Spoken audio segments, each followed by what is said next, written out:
Here's the story of how I made this extremely unnecessary giant spider for Halloween and went from making cute DIYs a few years back to terrifying the neighbourhood children. I started with this exercise ball from Kmart and I stuck a balloon to the top with some duct tape and covered the whole thing with cling wrap. Then I coated the top half with spray on foam and I sprayed the whole thing down with water and waited 10 minutes, and then with gloves I patted it down.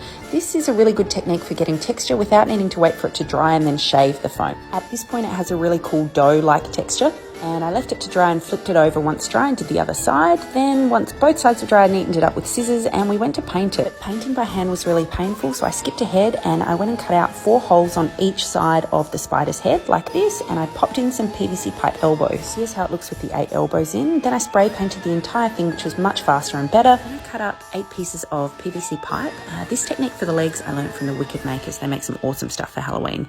I glued in some wire into those PVC pipe pieces, and then I got some insulation tubing. You can cut the pieces in half. They come in 1 meter lengths. Then you can snip out a piece from the bottom and glue it together to create a tapered end. And you push that tapered end into another piece of tubing and run that tubing along the PVC pipe end, and you get tapered legs like these. Then I painted the inside of some old Easter egg ornaments and created some spooky looking eyes, which I glued into the front of the spider. I also used some other round ornaments and a table tennis ball that I cut in half and painted. Then you just pop the legs into the PVC elbows and they can be removed at any time for easy storage. I painted the back red because I wanted her to be an Australian redback spider, and I sprayed the entire spider with a coat of clear acrylic. Then she was ready to hang.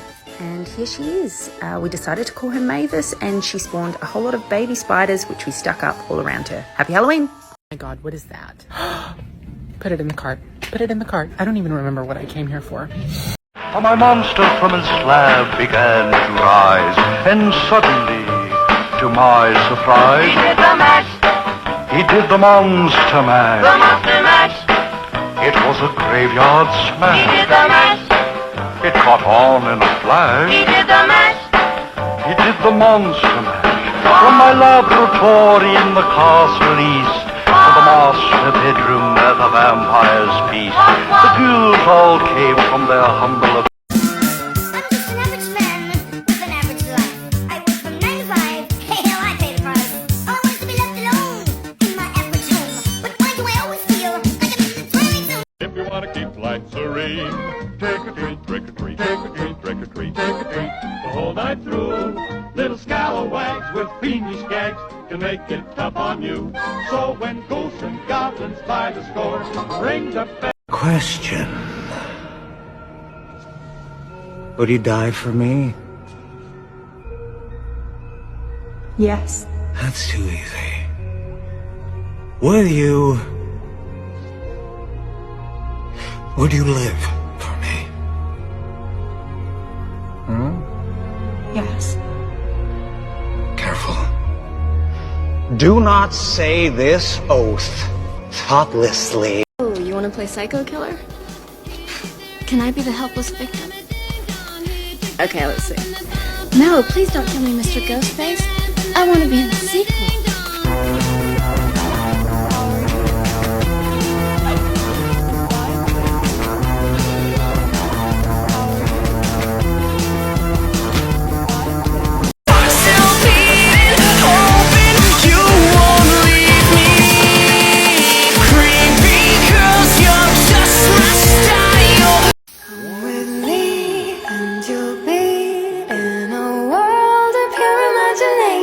Take a look.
feels like you're crying.